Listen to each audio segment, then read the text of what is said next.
Muito bem, meus irmãos. Hoje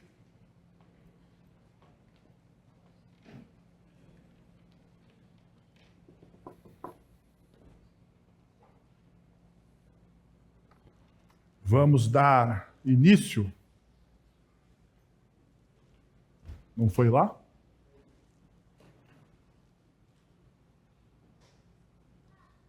Estavam pedindo calma para mim. Beleza.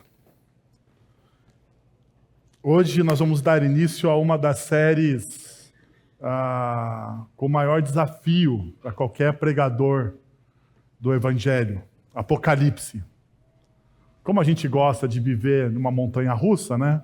Para que começar o ano com os Evangelhos? Vamos direto ao final da história, não é verdade?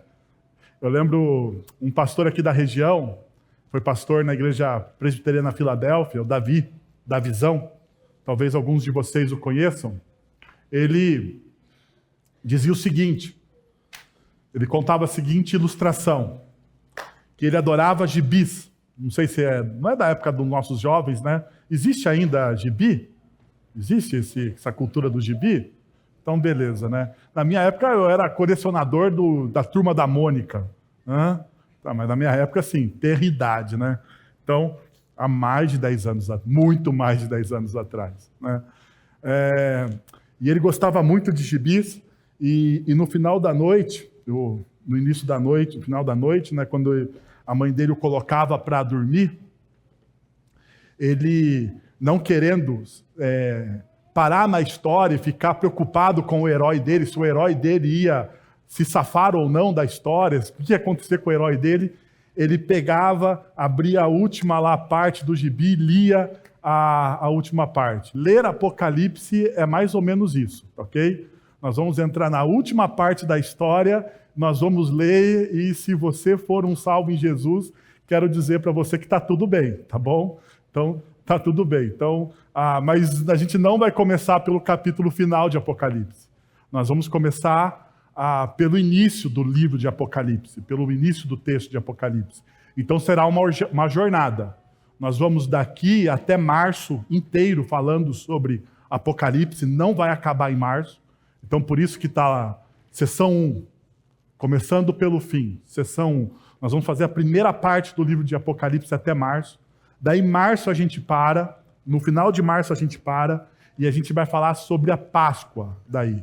Porque daí está se aproximando a Páscoa, um momento importantíssimo do calendário cristão. Nós vamos trabalhar os Salmos da Ressurreição. Vai ser fantástico, vai ser fantástico. Ainda mais porque na Páscoa eu vou estar de férias, né? E daí serão os pregadores. E eu já deixei tudo prontinho para eles aí. Eles vão falar sobre os Salmos da Ressurreição. Acabando a Páscoa, a gente vai entrar na série de família. E a gente, este ano, vamos trabalhar provérbios. Provérbios, famílias sábias, famílias fortes. Esse é o tema da série. Nós vamos entrar em provérbios. E depois a gente volta para Apocalipse, parte 2, o retorno de Jedi, ok? A gente volta para a segunda parte de Apocalipse, termina Apocalipse, entra em Tessalonicenses, aniversário da igreja, reforma, e a gente chega finalmente no Natal musical e acabou o ano novamente. Olha só, a gente já tá tudo certo já. Tá tudo certo, falta só chegar lá no final, tá bom? Então, para vocês verem como que é o negócio aqui. Diante disso, eu queria primeiro fazer uma advertência. Uma advertência aqui para vocês. É uma advertência pessoal de como que eu vou trabalhar o texto de Apocalipse. Porque eu sei que todo mundo já veio aqui, pessoas me abordaram, falando, pastor, vamos falar sobre Apocalipse, eu vou anotar tudo, porque eu vou sair brigando teologicamente nas redes sociais. Então, calma aí, pequeno gafanhoto. Deixa eu te dizer uma coisa. Não pretendo realizar uma refutação direta à visão pré-milenista dispensacionalista. Então, o que eu estou dizendo? Não vou refutar diretamente, mas vou refutar indiretamente. Por quê? Porque eu vou ensinar o que a Bíblia diz sobre Apocalipse. Então, se você não sabe o que é isso, fique tranquilo, você vai descobrir durante a série. Não precisa. É que, eu não sei vocês, mas, por exemplo, quando eu tenho uma experiência singular em casa, quando a gente está, eu e minha esposa vamos assistir, a gente tem o costume de assistir pelo menos uma vez por semana um filme juntos, né? Então a gente escolhe lá um filme nesses streamings da vida aí e a gente vai assistir o filme. Daí a gente senta para assistir, começa o filme. Começa o filme, nos primeiros minutos do filme, minha esposa vira para mim e fala assim, viu, mas esse é o personagem principal? Eu falei, não sei. Mas o que vai acontecer com ele? Também não sei. Está no começo do filme. Eu não sei o que vai acontecer. Dá para a gente esperar? Então, vou falar para vocês a mesma coisa. Agora, hoje é o começo do filme. Hoje é o começo do filme. Então, a gente vai refutar tudo, mas não será o foco. Por quê? Porque ensinando a verdade, ensinando o certo, a gente refuta, logicamente, o errado. Mas o nosso foco não é falar dos outros, é ensinar o caminho. Não vou ficar apontando o dedo aos outros, é ensinar o caminho. Embora reconheça suas falhas e sua carência de uma teologia bíblica mais robusta, a visão pré-milenista dispensacionalista não tem uma boa teologia.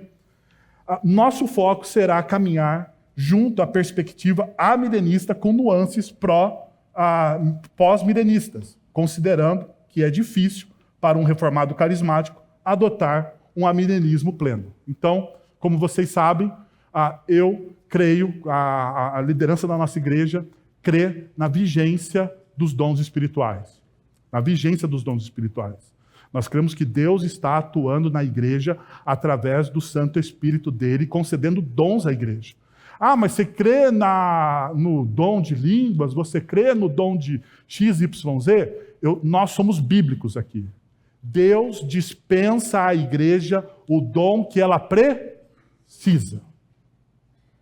O dom que a igreja precisa.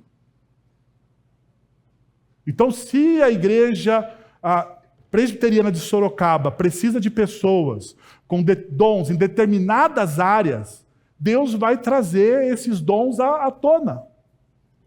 Por exemplo, vou dar um exemplo clássico aqui.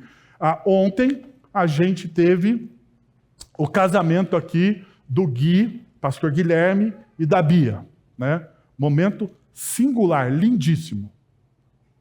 E como todo jovem casal, sem grana, sem eira e nem beira, né? A igreja se juntou. A igreja se juntou. E pessoas com a maior diversidade de dons colocaram os seus dons para abençoar os irmãos, decoraram. A igreja estava maravilhosa. O salão lá embaixo nem parecia o nosso salão. Nem parecia. Falei, mudaram o salão aqui? Mas estava o salão maravilhoso, tudo arrumadinho. O pessoal se juntou, fez as coisas. O que é isso? É Deus abençoando a igreja com seus dons, conforme a necessidade do corpo de Cristo. Então, se tivermos necessidades, Deus lhe dará, dispensará sobre a igreja aquilo que ela precisa para cumprir a sua missão. Sendo assim, deixa eu continuar a minha advertência. Compreendo que a Escritura apresenta uma cosmovisão própria e distinta, que transcende os limites do pensamento filosófico moderno. Ou seja, nossa visão é que a filosofia moderna não consegue conter aquilo que as Sagradas Escrituras têm. Pelo contrário, muitos teólogos cometem um erro. Eles transformam a teologia serva da filosofia, quando na verdade deveria ser o contrário. O contrário. A cosmovisão bíblica está acima da filosofia. A cosmovisão bíblica não tem nada a ver com a filosofia moderna ocidental do empirismo kantiano. E muitas vezes a nossa filosofia, por mais bela, e o conhecimento de Deus, e todo o conhecimento que o homem tem, é concedido por Deus, mas corrompido pelo pecado, apesar da beleza, muitas vezes, da nossa filosofia, a nossa filosofia pós-moderna ou moderna, ela não consegue conter e compreender todas as nuances da palavra de Deus. Então não tem como você olhar para a palavra de Deus através das lentes filosóficas modernas. Mas, como a palavra de Deus ela é inspirada por Deus, inerrante, nós podemos usar as lentes da palavra de Deus para interpretar e aplicar a nossa realidade. Ler a nossa filosofia. E perceber se nela tem algo errado, não. Então, o que eu estou dizendo é exatamente isso. Como a divisão entre fenômeno e número de Kant, ou a abordagem idealista de Hegel, que frequentemente obscurece a dimensão sobrenatural de Deus. Os nossos pensadores que moldam o pensamento ocidental não conseguem, muitas vezes, compreender a profundidade dos textos das Sagradas Escrituras. Não conseguem. Não conseguem. Até porque algumas das realidades do texto das Sagradas Escrituras é por fé e não é empírico. E não é empírico. Como que você prova empiricamente a cura, quando a medicina diz que não há cura? Como que você prova isso?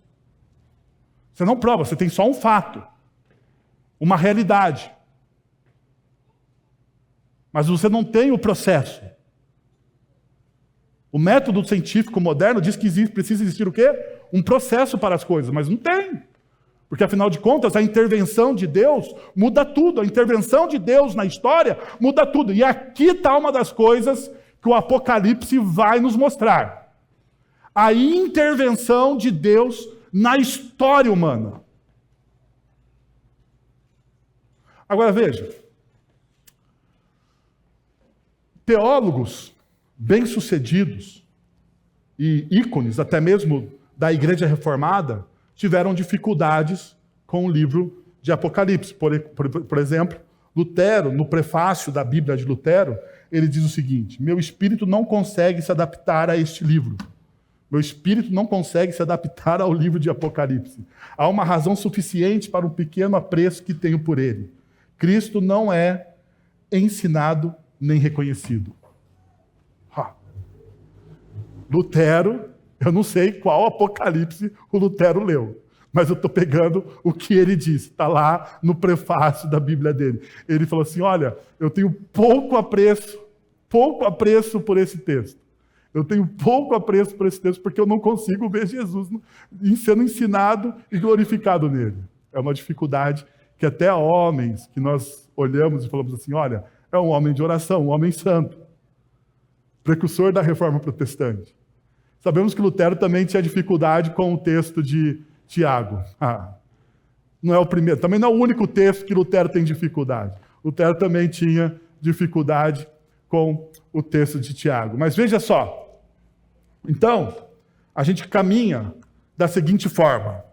O livro de Apocalipse, ele vai de um enigma a uma revelação. O Apocalipse nos convida a contemplar a majestade de Jesus e a esperança da eternidade. Aqui está uma das coisas mais significativas que o livro de Apocalipse vai nos ensinar. Vai nos ensinar. Porque ele é escrito para uma igreja que está sendo oprimida.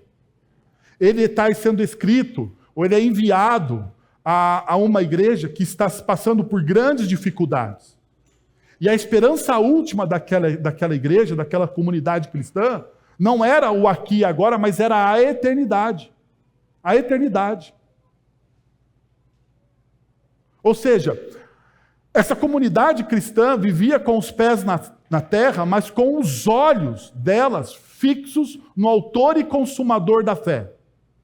E talvez seja uma das coisas que nós, como cristãos do século XXI, devemos reaprender na nossa caminhada. Reaprender a viver com os pés na terra, vivendo um cristianismo dia após dia, mas os nossos olhos contemplando aquilo que Deus tem para as nossas vidas.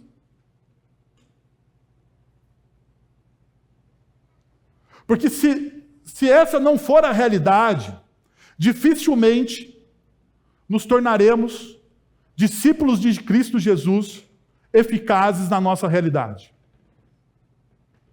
Se nós não cremos que Jesus e que Deus é galardoador daqueles que o buscam, que na eternidade, Deus irá nos abençoar, que na eternidade nós viveremos face a face com o nosso Criador, dificilmente faremos escolhas difíceis hoje. Dificilmente. Dificilmente teremos um cristianismo radical. Dificilmente nos tornaremos pessoas fiéis, honestas, diante de um mundo tão desonesto como nós vivemos. Porque a ideia principal da nossa realidade é que os ímpios prosperam. É ou não é? Essa é a realidade principal nossa. Nós vemos homens maus prosperarem. Nós vemos homens maus conquistarem. Nós vemos pessoas desonestas saindo de processos ilesos. E a pergunta que fica, vale a pena eu de fato me comprometer com o Evangelho de Cristo Jesus, que me pede a integridade? Vale a pena? O fato é que se os nossos olhos não estiverem fixos na eternidade, se os nossos olhos não estiverem fixos naquilo que Deus está fazendo, a gente não conseguirá, de maneira nenhuma, vivermos isso. Então perceba, esse é o texto que nós vamos começar hoje pela manhã. Apocalipse, capítulo de número 1, versos de 1 a 8. Diz o seguinte: revelação de Jesus Cristo, que Deus lhe deu para mostrar aos seus servos o que em breve há de acontecer. Ele enviou o seu anjo para torná-la conhecida ao seu servo João, que dá testemunho de tudo o que viu, isso é, a palavra de Deus e o testemunho fiel de Jesus Cristo.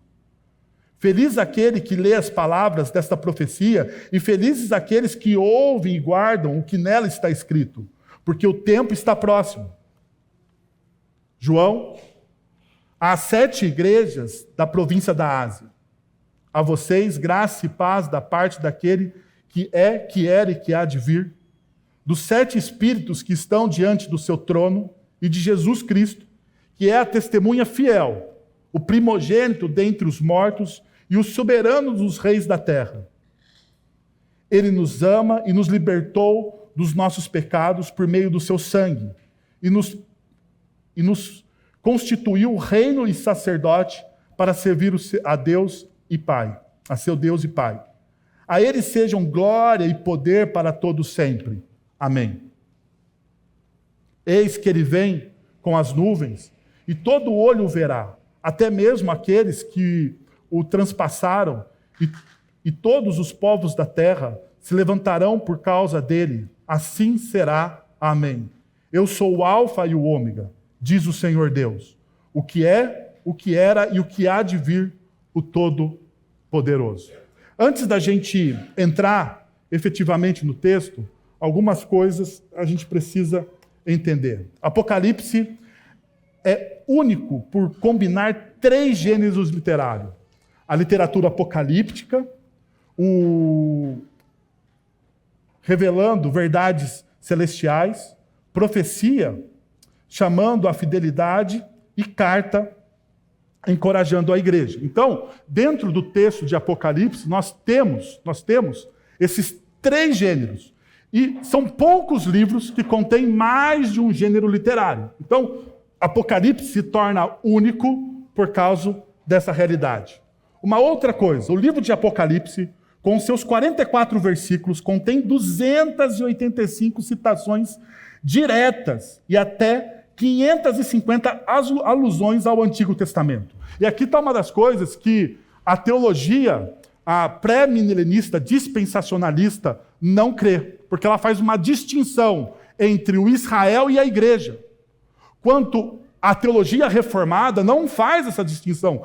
A igreja hoje já é o Israel de Deus do Antigo Testamento.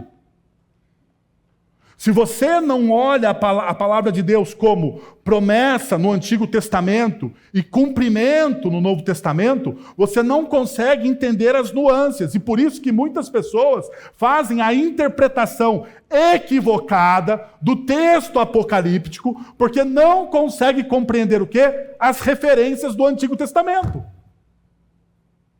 As referências do Antigo Testamento, que estão no livro de Apocalipse, demonstram que em Cristo Jesus todas as promessas de Deus foram cumpridas. E isso, então, nos traz esperança para o nosso coração. Por que esperança? Porque Deus, ele não falha em cumprir as suas promessas. O que Apocalipse está nos mostrando, como texto bíblico sagrado, não é apenas uma revelação do nosso futuro, mas é que Deus está atuando constantemente na história da humanidade e cumprindo a sua palavra.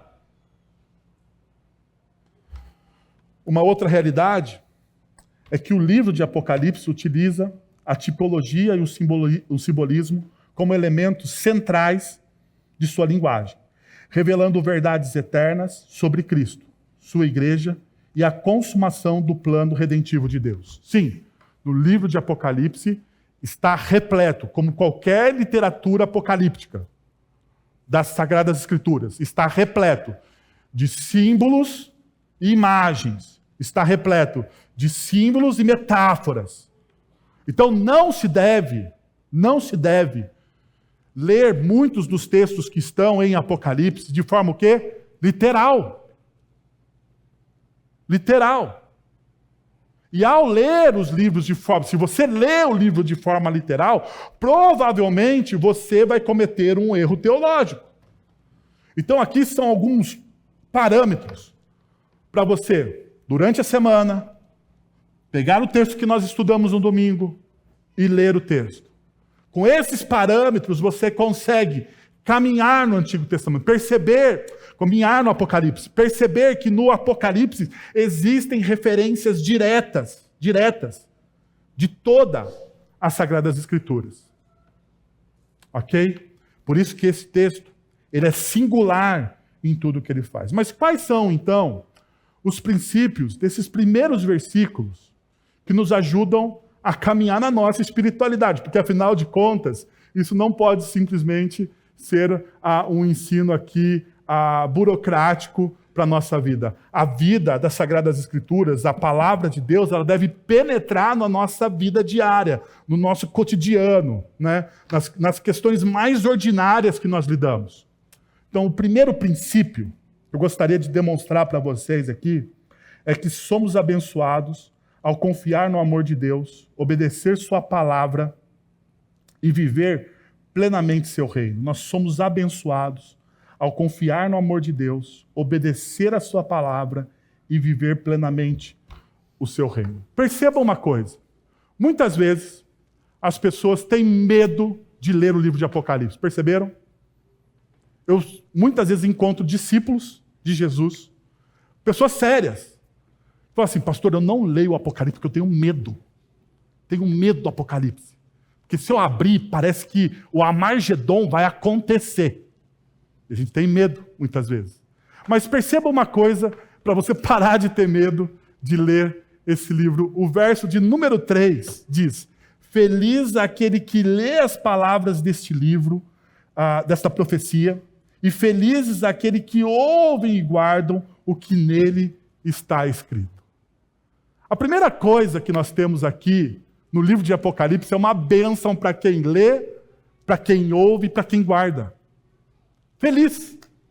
Feliz é aquele que ouve, feliz é aquele que lê. Mas a palavra feliz aqui no original é o Macarios, é a mesma palavra que Jesus usa, por exemplo, no Sermão do Monte, quando ele fala sobre as bem-aventuranças.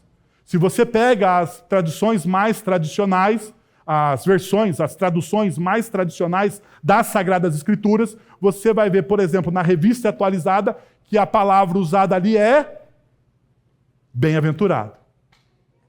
Bem-aventurado aquele que lê as palavras desta profecia. Bem-aventurado aquele que ouve e aquele que guarda as palavras dessa profecia. Macários é a felicidade que Cristo nos oferece. Uma bem-aventurança que vai além das circunstâncias, fundamentada na paz eterna que Ele nos deu, através do seu sacrifício. Perceba essa realidade. A felicidade proposta aqui por Apocalipse, pela revelação que João tem dos céus, não é uma felicidade baseada nas nossas circunstâncias. Até porque aquela igreja estava passando por grandes dificuldades. É uma felicidade que transcende as nossas circunstâncias, que é maior que as nossas circunstâncias. Ou seja, o que o texto está dizendo aqui é que apesar do que você está vivendo aqui, neste momento, e talvez você possa estar vivendo na sua vida, no início deste ano, um momento difícil, um momento crucial, um momento conturbado. O seu coração está ebulindo em pensamentos, em dificuldades. Neste momento, o texto de Apocalipse diz que você pode ser feliz apesar do momento que você está vivendo. Por quê? Porque essa felicidade que o texto propõe não está ligada ao que você está passando, mas está alicerçada e ancorada na fidelidade de Deus na história. E aqui está o grande diferencial. Muitas vezes, o nosso coração, os nossos sentimentos, ficam ancorados às circunstâncias. Então eu me coloco, ou eu deixo que as circunstâncias conduzam os meus sentimentos. Eu deixo que as circunstâncias façam que eu possa estar bem-humorado ou mal-humorado, feliz ou não feliz. E daí talvez aconteça aqui algo semelhante àquilo que Tiago diz na sua carta, que nós nos tornamos como pessoas levadas pelas ondas do mar, pelos ventos de doutrina. Porque quando o seu coração fica alicerçado, ancorado nas circunstâncias da sua vida, provavelmente, você será impelido de um lado para o outro. Não sei se vocês já andaram de barco. Já andaram de barco? Quem já andou de barco aqui? Não barquinho, barca. Já andei. Pessoal do Rio, naquela barca, Rio Niterói. Não tinha dinheiro para ir no... Como que é o jet lá? Jumbo Jet? Que é o rapidão. É Jumbo Jet, né? Tem um que é bonitão, rapidão, ar-condicionado. Eu fui na barca. Na barca. E no dia que eu atravessei na barca, estava um tempo meio nublado. No meio do esquema lá, que demora, no meio do esquema, começou a ventar aquele bagulho. E começou a chover. E o vento. E você olha para o barco. E aquele negócio balança. Você fala, vou afundar esse negócio aqui. Vou afundar. Ele é grande, mas está balançando. Se afundar, eu fiquei olhando aonde estava o salva-vidas mais próximo. Eu fiquei tranquilo porque os nativos lá do Rio de Janeiro, estava todo mundo nem aí. Está de boa. Mas, esse é o nosso sentimento, essa é a nossa vida quando nós estamos no mar revolto, sem uma âncora, sem alicerce. Somos jogados de um lado para o outro. Então, o que o texto bíblico está nos mostrando é que a felicidade bíblica, ela está alicerçada em 3 pilares aqui. Esse Macários, ele está alicerçado em 3 pilares. Quais são esses 3 pilares? Ler, ouvir e guardar. Se você deseja, em 2025, vou fazer uma de coach aqui. Se você deseja em 2025 a chave para a felicidade, ó, não ficou legal? Hã? Posso até vender isso. Você precisa ler, ouvir e guardar. Esse é a chave, ou melhor, o alicerce para a verdadeira felicidade que o texto nos propõe. Perceba, quando o texto nos fala aqui em ler, ele implica numa leitura atenta, com o objetivo de compreender e refletir sobre o conteúdo.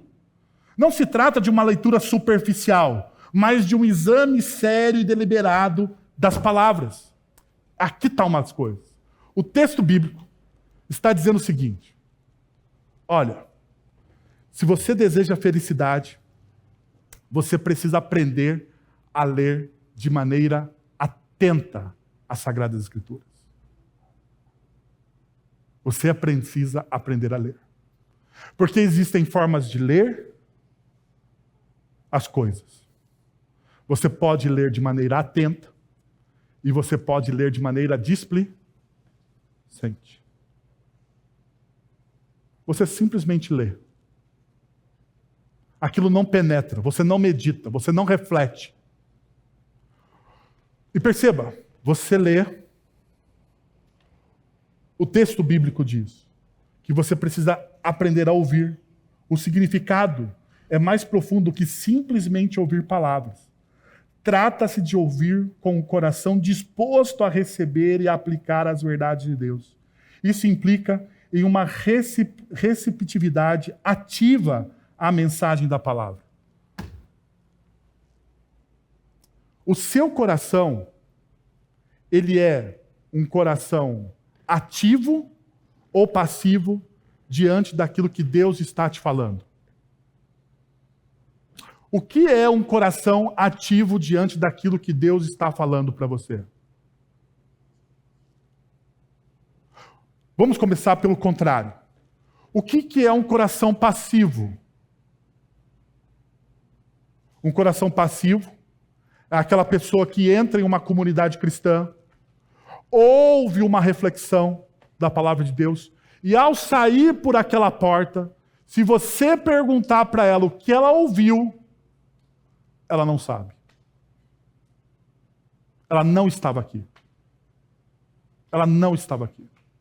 Quantas vezes nós vamos a uma igreja, nós entramos em um momento de adoração, Deus está falando com a gente em todo o tempo, em todos os momentos. Deus está falando conosco quando o Luiz Felipe abre a liturgia dizendo: olha, Deus está falando com nós através do profeta Jeremias, isso, aquilo, aquilo outro. E você está displicente naquilo que você está ouvindo. Você não está ativo, você não está tendo respostas ao seu coração daquilo que Deus está falando com você. Você simplesmente está aqui.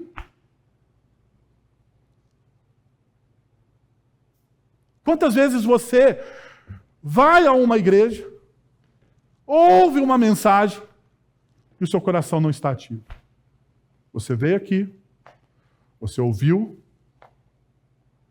mas aquilo você não permitiu que penetrasse no seu coração. E não vem com essa conversa mole, porque nós somos presbiterianos, não vem com essa conversa mole que você não sentiu. Porque presbiteriano não sente nada. Tem esse negócio? Não, eu não senti. Se você quer sentir um frio na espinha, você sobe na galeria, tem um ar-condicionado bem na nuca das pessoas ali. Daí ali você vai sentir um frio na espinha. O fato é que uma escuta ativa da palavra de Deus tem a ver com a disposição e a intencionalidade do seu coração. O texto bíblico aqui está falando, você precisa ler com atenção e ouvir com disposição, e ouvir com intencionalidade. Deus está falando com você. Deus fala com você através dos hinos, Deus fala com você através da liturgia, Deus fala com você através das exposições das Escrituras, Deus está falando com você.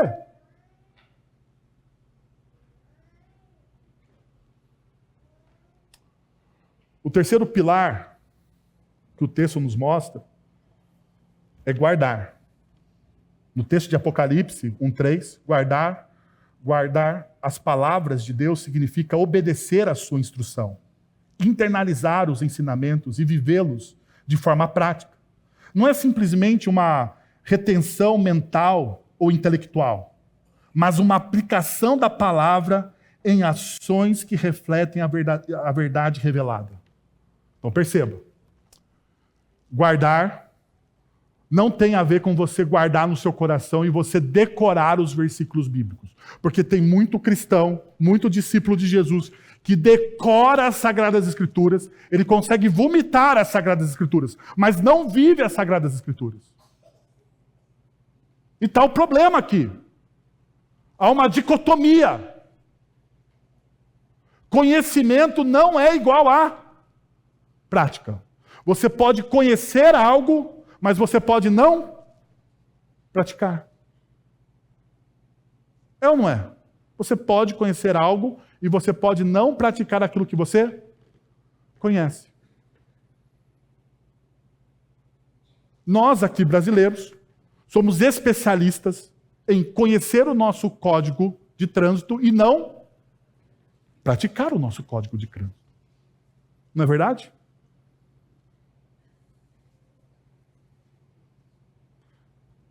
Lá no meu bairro, tem na frente de um mercado, tem um mercado lá, um mercado bem na entrada do bairro. E somente na frente do mercado é contramão a rua. Para quem está indo em direção ao centro. Então você pode ir em direção ao bairro, mas se você quiser ir em direção ao centro, você tem que fazer um retorno maior. Mas é um pequeno, é muito pequeno. É muito pequeno. É muito pequeno. Todo mundo sabe que ali é o quê? Contramão. Que não deve fazer o quê? Trafegar ao contrário.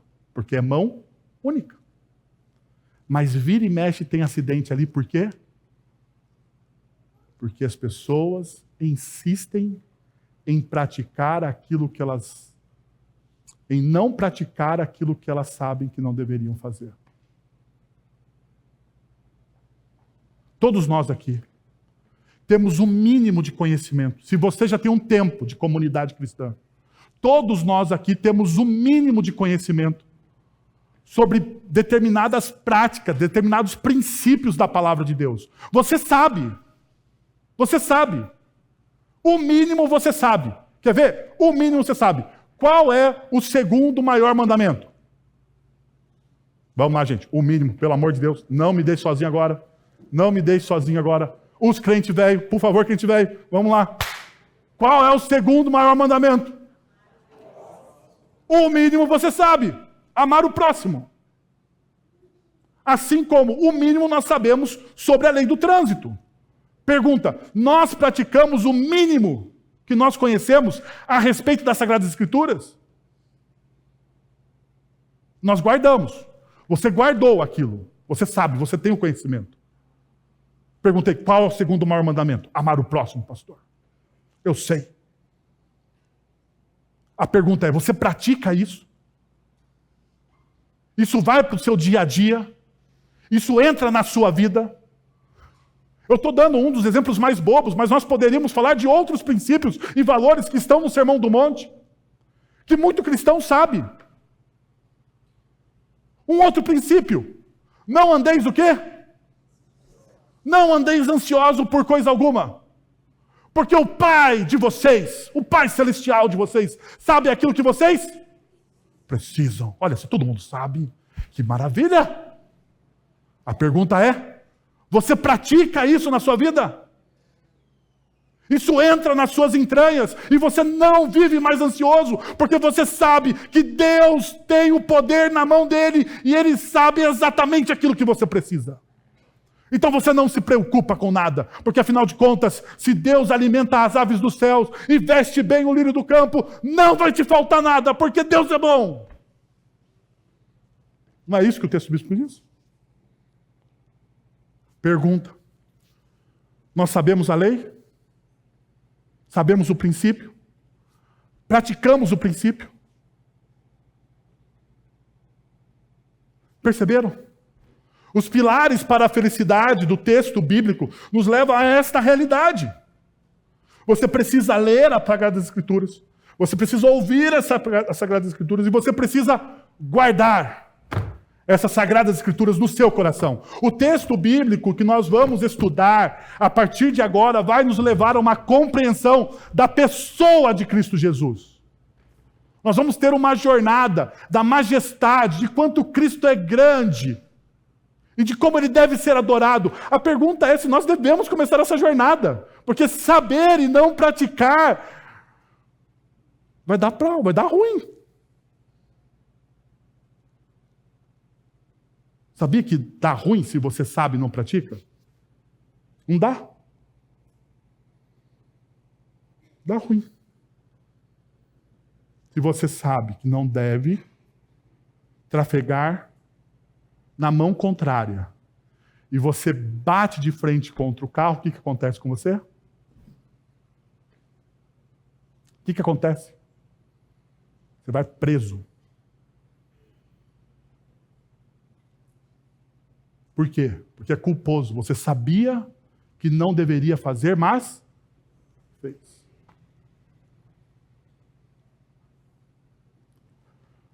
Um outro princípio que esse texto nos traz é o seguinte: viva com os pés na terra, mas com os olhos voltados para a eternidade. Perceba, verso de número 1. A revelação de Jesus Cristo que Deus lhe deu para mostrar aos seus servos o que em breve há de acontecer. Verso de número 3. Final do verso de número 3 que nós estávamos estudando até agora. Porque o tempo está próximo. E como nós perdemos essa expectativa messiânica? Nós perdemos isso. Não sei se você percebeu, mas ninguém aqui está preocupado se Jesus vai voltar hoje. Porque provavelmente você tem quase certeza que ele não vai voltar. Não é essa a nossa visão? Quem está aqui com a expectativa santa de que o Cristo vai voltar? Mas perceba, esse texto aqui, escrito há quase 2000 anos atrás, carregava uma expectativa de que o Cristo está voltando de forma eminente. Perceba, as frases enfatizam a iminência do cumprimento dos planos de Deus, nos convidando a viver com a expectativa de que a consumação divina é certa e próxima. Qual que é o contexto teológico de tudo isso? Porque a gente precisa ter um contexto bíblico aqui, maior. Perceba, o Novo Testamento trata sempre essa realidade dessa forma. Há muito tempo, Hebreus capítulo 1, versos 1 e 2, há muito tempo Deus nos falou muitas vezes e de várias maneiras aos nossos antepassados por meio dos profetas. Nestes últimos dias, Deus falou-nos por meio do Filho, a quem constituiu o herdeiro de todas as coisas e por meio de quem fez o universo. Perceba, nestes últimos dias havia uma expectativa de que Deus estava para chegar. A mesma coisa acontece com Tiago capítulo 5, verso 9. Irmãos, não se queixem uns dos outros, para que não sejam julgados. O juiz já está às portas. Sabe por que nós temos uma grande dificuldade de vivermos em santidade? Porque nós perdemos a expectativa messiânica nas nossas vidas. Nós achamos que Jesus não vai voltar. Nós achamos que Jesus... Vamos ser sinceros. Já passou-se 2000 anos. E ele não está à porta aí, não. Por que então eu vou ser íntegro? Por que eu vou viver de maneira radical o Evangelho? Por que eu vou buscar santidade? Porque eu, como jovem, ao invés de me esbaldar na minha sexualidade, eu vou me viver de maneira casta. Porque, afinal de contas, Jesus não vai voltar, eu vou viver de maneira dissoluta. Dissoluta. Por que eu vou me manter fiel à minha esposa? Porque não faz diferença, vou viver de maneira o quê? Dissoluta. Quando nós perdemos a expectativa messiânica de que Jesus está à porta, de que Ele vai voltar, de que Ele vai romper na eternidade, nós paramos de viver em santidade. Isso afeta a nossa vida, a nossa espiritualidade. Nós paramos de orar. A nossa espiritualidade se torna espiritualidade espasmódica, movida por espasmos. Nossa, fui buscar essa palavra lá longe, né? Espasmódicas. Existe ela? Acho que existe. Movida por espasmos. Quando eu estou, o que é uma espiritualidade espasmódica? É aquele momento onde você está em dificuldade, você passa a orar, mas passou a dificuldade, para que orar? Já passou, Deus me livrou. Não é que nós nos tornamos ateus. Não. Nós só achamos que Deus não vai cumprir aquilo que Ele disse. Nós não levamos a sério. Você percebeu o quanto é difícil isso? Quem que é pai aqui? Pai. Por favor, pais, levantem as suas mãos. Você é pai. Quando o seu filho não leva a sério, qual é o seu sentimento? Não te leva a sério. Quando você fala assim, você está sem videogame, ele dá aquela risadinha de lado.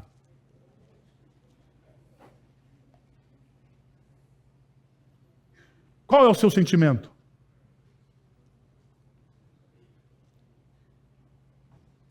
De indignação. O meu sentimento, quando o meu filho fala, você está de castigo, você não vai jogar videogame hoje mais.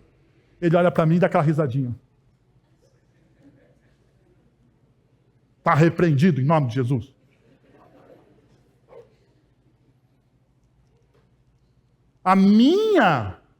O meu sentimento é de indignação. Imagina então um sentimento de Deus, quando Ele fala algo para você, que Ele vai fazer na história, e você dá uma risadinha, dizendo, não vai acontecer desse jeito.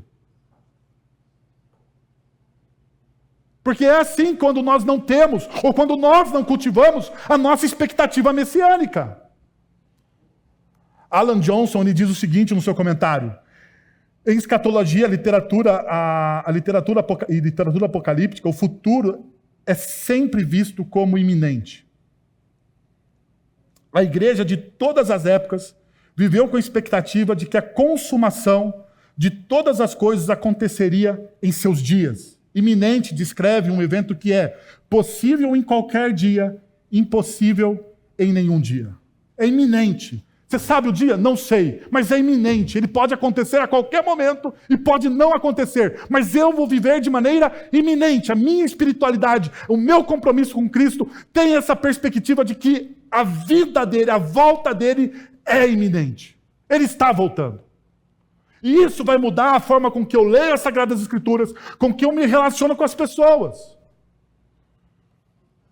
Grant Osborne, comentando, diz o seguinte: em outras palavras, à luz do fato de que o tempo está próximo, somos chamados a viver de forma decisiva e completamente para Deus. O texto bíblico aqui nos leva a essa reflexão final. Você vive como se hoje fosse os últimos dias.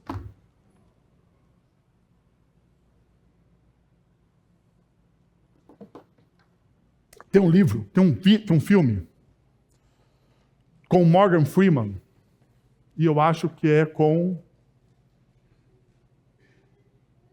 Agora esqueci o outro ator, mas é o Morgan Freeman e um outro, que eles estão nos seus últimos dias. Eles vão nos seus últimos dias. E eles vivem, ou eles tentam viver todas as experiências. Ambos estão com câncer, e eles estão nos seus últimos dias. E eles tentam viver todas as experiências, pedir perdão para as pessoas, como se fosse o último momento deles. Eles sabem que a vida está findando. A atitude para com a vida, para com o tempo muda. Eu me lembro do texto do Rubem Alves, que fala sobre as jabuticabas. Não sei se você já o leu. Existe uma crônica do Rubem Alves, que ele fala sobre as jabuticabas. Ele diz o seguinte, que ele tinha enorme bacia de jabuticabas. E enquanto haviam muitas jabuticabas, ele comia de maneira displicente. Ele se lambuzava. E muitas vezes ele nem sentia o sabor, porque simplesmente ele tinha o quê? Muitas. Mas quando as jabuticabas foram acabando, quando as jabuticabas foram se findando, ele começou a comer as jabuticabas e roer até o caroço. A perspectiva da vida iminente de Jesus faz com que eu viva a minha vida de maneira intensa. Com que eu desfrute cada momento. Com que eu olhe para cada oportunidade como uma oportunidade única que Deus me deu.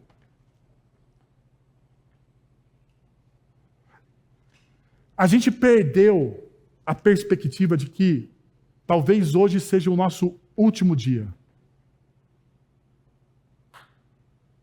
Já parou para pensar que nós perdemos essa perspectiva? A perspectiva de que pode ser o seu último. A gente está tão acostumado a ter tanto tempo que a gente perdeu a perspectiva de que pode ser o último. E o que você faria no seu último dia? Como você experimentaria? Qual é a intensidade com que você viveria?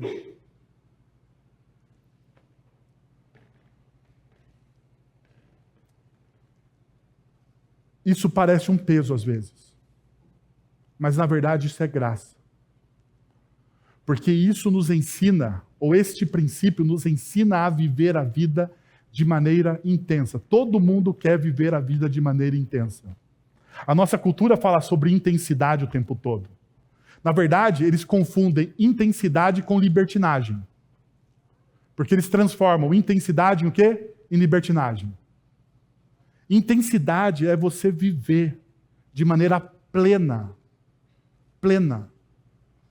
aquilo que Deus te deu. De você ser grato por tudo aquilo que Deus te proporcionou. De você poder chorar aos pés do Senhor quando você está triste. Mas chorar de maneira intensa, sabendo que Ele é o seu consolador. Viver intensamente é ter a perspectiva de que Jesus está voltando. Aqueles homens do primeiro século, eles viveram intensamente, porque muitos deles morreram pelo nome de Jesus. A pergunta é se eu e você estamos dispostos a viver intensamente pelo Cristo. Quero convidar você a fechar os seus olhos, a abaixar a sua fronte e a se preparar para o momento de ceia. Pai, nós estamos na Tua presença nessa manhã, ouvimos a Tua palavra, Senhor, e não queremos apenas ouvir a Tua palavra de maneira displicente, Senhor. Nós queremos ter uma escuta ativa, dar respostas palpáveis, concretas, àquilo que ouvimos hoje, Senhor. Queremos aplicar nas nossas vidas aquilo que nós já sabemos a respeito do Teu Evangelho. Queremos viver, ó Deus, o Teu reino de maneira intensa, Senhor. Desfrutando, Deus, do já ainda não da Tua presença. Já somos salvos. Já experimentamos as realidades espirituais do Teu reino em nós através do Teu Santo Espírito. Sabemos que isso ainda não está completo. Mas ansiamos, ó Deus, pelo dia da completude. Pelo dia, ó Deus, onde nós experimentaremos a verdadeira alegria que excede todo entendimento, que é estar na presença do nosso Criador, do nosso Salvador. Então nos abençoa, Pai, Neste momento, vamos receber o sacramento da ceia do Senhor. Vamos partir o pão e tomar do cálice. Que este momento seja um momento de cura, de verdadeira Eucaristia, de verdadeira comunhão com a Santíssima Trindade, Senhor.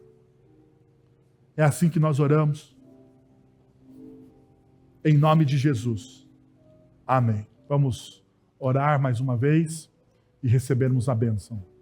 Pai, nós queremos te agradecer pelo teu imenso amor em Cristo Jesus, pela tua graça, pela tua misericórdia, pelo teu cuidado e por esse momento tão significativo, Deus, que é o sacramento da ceia. O momento onde o Senhor nos deixou mais do que um memorial, Pai, mas nos deixou, ó Deus, esse símbolo da aliança plena que o Senhor tem com o seu povo, Pai. Derrama graça sobre nossas vidas.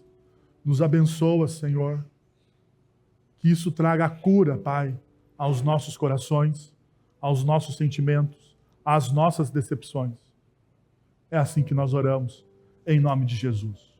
Agora, irmãos, que a graça de nosso Senhor e Salvador Jesus Cristo, o amor de nosso Deus e Pai, o conselho, o consolo, o poder e a ação do Santo Espírito de Deus estejam sobre vocês agora e pelos séculos dos séculos. Amém.